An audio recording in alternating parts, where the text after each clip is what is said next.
And yet, hindi sila nahihiya kung ano-ano ang sinasabi nila laban sa akin. Binasa ang resume ko sa inyo kanina.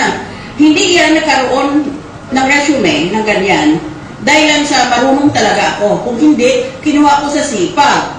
Kung magbasa ang mga classmates ko at dorm mates sa UP ng 5 oras sa isang gabi, nagbabasa ako ng 7 oras. Hanggang sa memorya ko na. Nagduduling na ako, hindi na. Hindi ko na kilala ang mga kaibigan ko. Nababangga ako pag naglalakad ako sa corridor, alas 10 ng umaga.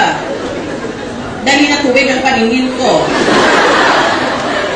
Yan ang paraan para maging matagumpay. There is no substitute for hard work. No matter what you say, if you're willing to work hard, you will be